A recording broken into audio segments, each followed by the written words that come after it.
Hello again, class. It's Chris K. And if this is the first time that you're joining my channel, please go back and check my first video so you don't wonder why there's a grown man dressed in a superhero costume trying to talk about reality. It will be obvious in a minute, so give me the time. And I really highly recommend that you go back and watch my first video, because the purpose of that was to show my students that positivity can be passed over the internet. And what's interesting about it, and it shows, is that positivity on the internet starts small and hopefully it grows big. Negativity starts big. For example, if I would have committed some type of horrible act, I would have been on the national news by today. But I decided to do something positive on the internet, and I had a class, and I want to say a classroom of about 300, because that's about how many views. Now I can only have about 30 students in my classroom per year, and I feel like this message really needs to get out. I was really impressed with some of my friends and family who actually shared it with their friends and family.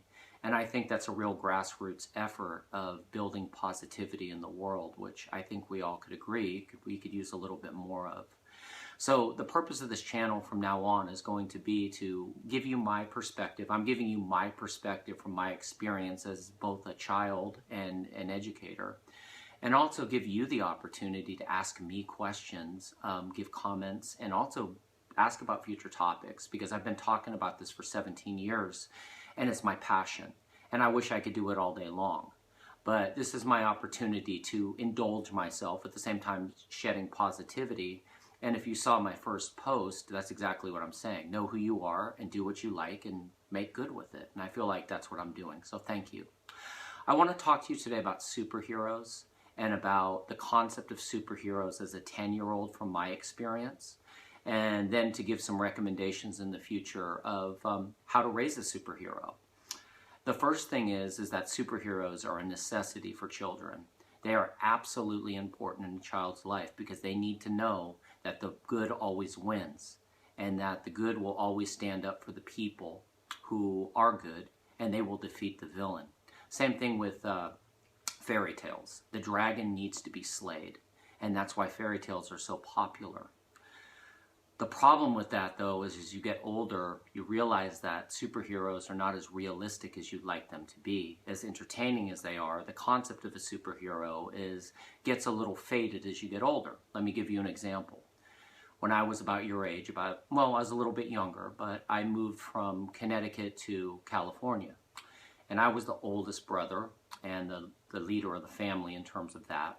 And I wanted to be the protector. I wanted to make sure that my brother, Craig, who's 2 years younger than me, was protected. So I really wanted to be a superhero. And I wanted to protect him on this journey that we were taking. Well, I looked at the superheroes, and it wasn't really realistic for me. I mean, I was 7 years old, and I look at Superman, and Superman's this big, handsome guy that's just perfect. He's strong, and he can fly, and he can see through things. And I was 7 years old. I was just a kid, and I couldn't be that. Then Spider-Man appealed to me. Spider-Man, because Spider-Man was just kind of a normal guy. He wasn't a kid, which made it difficult, but he was a guy, and he wasn't anything special, and he had powers, and he used them to help. And I tried to be Spider-Man for a while. In fact, I broke my arm when I was about 7 years old, because I was trying to practice being Spider-Man. Not a good strategy. Don't do that, you guys. I was trying to swing on the monkey bars like a spider would, and try to climb fences and rip my fingers to shreds. Don't do it. But what happened was I realized on this journey is that I couldn't be a superhero for my brother or for my family. But then I came to the realization of this, which is the important part. It's the adults that are the superheroes. And in order to be a superhero, we're talking about realistic superheroes. And what does that mean? It's really simple. It's really, really simple. Let's talk about what's wrong with the concept of a superhero. One, they have to be perfect. Now, whether you are 2 years old or 98 years old, I don't think anybody can look me in the eyes, including myself, and say that we've been perfect, because we're not. Humans learn from making mistakes. That's the way we learn. And we make mistakes, and I see mistakes as learning opportunities. So to think that anyone's going to be perfect is a trap to start with, and that's going to prevent anyone from even trying. But basically the way that I see superheroes are the fact that they're adults, and they're wise, they're courageous, and they're always going to stand up for what's right, even when no one stands up. Now, they're not going to swoop in and save the day, and that's another trap about the concept of a superhero, and we'll get to that in a minute. But adults, if you want to be a superhero, and I'm working on that, and it's not about the dress, and it's not about the talk, it's about the actions. Superheroes always speak louder. I mean, act louder than they speak. And their actions are always for the good. It's always a win-win decision for a superhero. And with the superheroes, what they do is they will fight for the good. And they will also not do any harm to themselves or others that's not necessary. Now, that's a true superhero to me. They're problem solvers. And that's what I saw as a superhero. So I looked in my life for models that would teach me how to be a problem solver and not a problem maker, which in my opinion is the ultimate superhero. And we could all do that and raise people as children or teachers or whatever line of work you're in to be superheroes as well. And without making this a super long video, because I could already see I'm up till 6 minutes, and you know I can talk forever, but I'm going to give you my concept of how to raise a superhero. Now, here's the irony of it, is that I'm not a parent. I've never raised a child before at home. But see, that's it right there. I'm a experienced person raising children in a different dimension, which is called school, which eventually turns into work. And what I see is that parents start off as superheroes. They do. They do everything for their kids at the beginning of their lives, and they should. Their kids should be the center of the universe. They need to know that they're important. That's the first step. And the first, I would say, up until school age, that is home. Home is the safe haven, and it always should be that way.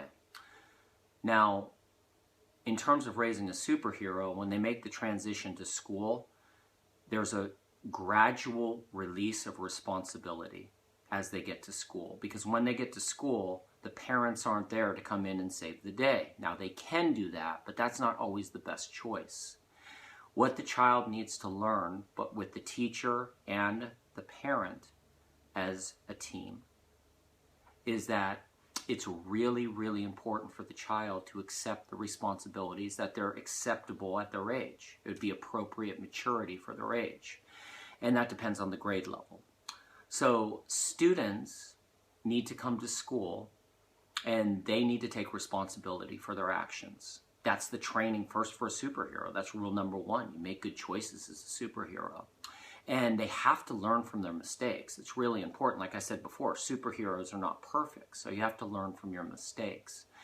What that means, and it's really difficult for parents, I know that. I totally understand it, and I have a lot of empathy for that because I have a lot of friends that are parents, and I'm around that culture in general. And what you need to do is allow your child to accept as much responsibility as possible, because I know it's really easy to swoop in and save them. But when you do that, you're teaching them to depend on the superhero. And that will last for a while. It definitely will. It may even last through elementary school. But once they get to the point where they get to middle school, all of a sudden the home doesn't become the superhero anymore. It becomes their clique or their social group. And if you're listening to me and you're in middle school, you understand what I'm talking about. Your social group is way more important than your parents. Not more important as in terms of, but how you're influenced by their decisions. Now, if you're a child that's never had to take responsibility for your actions and make your own decisions and face your own consequences, well, then that means that now your superheroes are your peer group. So if you're someone who tends to follow more than lead, I highly recommend that you get involved in a really positive environment, sports, whatever floats your boat in that way. But the decisions that your group's making is empowering. That means good for all. And that you're enjoying yourself and everyone else is enjoying themselves. Because that's a superhero right there. You don't have to be a leader to be a superhero. If you're a leader, it's really, really important that you start to learn good choices because you're going to do what you want. I'm a leader. That's me. And what I did when I was a kid is I put myself in some really bad situations because I thought that I was going to have my day saved for me. So I got to middle school. And then my family couldn't come in and save the day for me. And I really, really struggled with it, ladies and gentlemen, a lot. It was really difficult for me. So I'm highly recommending that if you're a leader or a follower, and that's your basic, if you go back to my first video, you're going to be one or the other. And you could play a character, but you're always going to be really shy, or like me, just a Mr. Wild, you know, maniac mouth. So it's really important that you get involved in a positive group. And parents, the seeds that you plant at this age, and I'm talking about children from school age all the way up to about 12 or 13.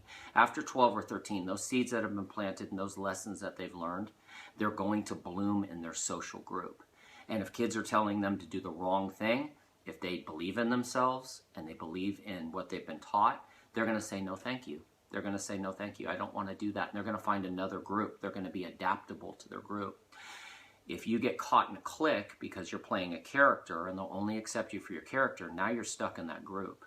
And that group, in a way, owns you. And in that sense, you are part of that group. And if they're not doing the right thing, you could put yourself in bad spots.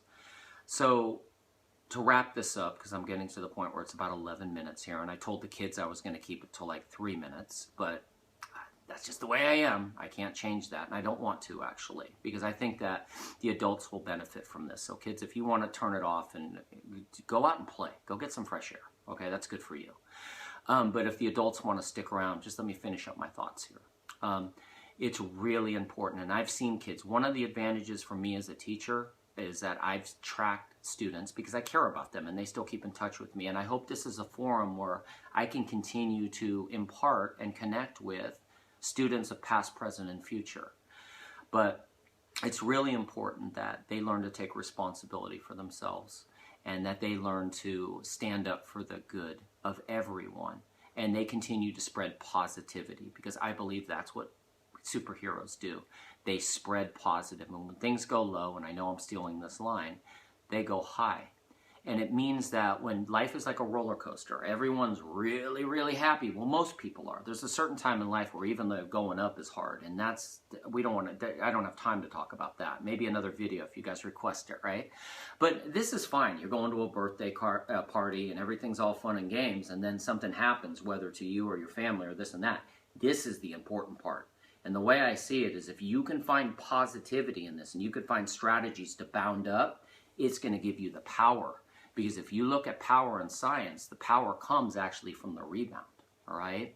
Now, you may not understand what I'm saying, fourth graders, but your parents might see that. And it's really important that that down part there is, where are you going to go? Because if you are not, if you take the down with the down, I mean, the down happens naturally. I take this pen and I drop it, where's it going to go? Exactly. That happens naturally. What doesn't happen naturally is this, and that takes heart, that takes courage, that takes strength, and that takes being a superhero. And if you can learn to do that, you can slay dragons, ladies and gentlemen. And I'm not talking about some green thing on TV that they're trying to sell you to sell cereal, okay? I'm talking about life's challenges, and there's a lot out there, and they're all dragons. And if you look at them in the sense of the fact that you can solve a problem, then you can turn that dragon into a very, very small little thing, or you can avoid it. You will avoid the problem, and all of a sudden, it's just like a fire. Man, you have a little fire in the kitchen over here, right? It's a little spark, you put it out, right? You run away from it, that fire is going to keep growing until someone has to put it out. And that's going to be a superhero, but that's the wrong kind of superhero, right? The superhero that I want all of you to be is the one that sees a problem, takes responsibility for it, and try to employ your strategies as your age, and have your parents help you without saving you. Because I know it's really easy to lay back and let everyone do it. I mean, we all love to go home. We do. I go home at 48 years old, and I feel like I'm 10, and it's fantastic. But once I step out of the house, my mom's house, which is a small place on planet Earth, it's a big world out there. And it's nice to get into my car and say, oh, okay, I'm a 48-year-old again and I can take care of myself. That's a superhero, because I'm not a problem causer. I'm a problem solver. And I'm either going to do the right thing or I'm going to do the right thing. That's it. I'm going to make a good decision based on the situation that I have without relying on others to come in and save me. Now, in terms of support, you need to develop a really strong social network, because like I said before, you get trapped in one network and it's negative, you're trapped. I mean, where are you going to go? You're either going to be with that network or be by yourself. And if you haven't spent a lot of time developing who you are, that's scary. So let me wrap up this rant. I'm sorry, I'll never say that I'll go under 3 minutes again, because it's not going to happen. But hopefully you're enjoying this and you want to hear more. If you have any thing that you want to talk about, or you want me to talk about, questions, anything like that, please comment below. And students, I will not accept your friendship. And it's not because I don't care about you. I love you. It's the fact that it's not appropriate for me to be in contact with you. Parents, if you would like to request my friendship, that's absolutely fine. And I would like you to watch these with your children, because I feel like this is a family experience. So if you would like to request, please let me know whose parent you are, because I want to make sure that I'm not accepting people that are just going to troll me or whatever, because I'm sure there's going to be those types, especially a guy sitting here in a superhero costume, right? But it's not the costume. That's not it. And it's not the way that you look either. It's about what you are. And what you are is the power that you have to deal with the good times and the bad times. So please let me know what you think about the video. Sorry I took up so much of your time, but I hope it was time well spent, and I hope that I spent a little bit more, or sent a little bit more positivity out in the world, okay? So this is Chris K signing off. Thanks for listening, and hopefully I can do another one of these. It depends on the interest. So comment below or like the video, especially share it, because there's probably some people out there that would love to hear this, and some people just for entertainment value. I don't care, okay? I'm trying to be positive and spread that, and I'm trying to lead by example, because that's what superheroes do. All right? Thanks. Have a good weekend, and kids, I'll see you at school on Monday. All right? Bye.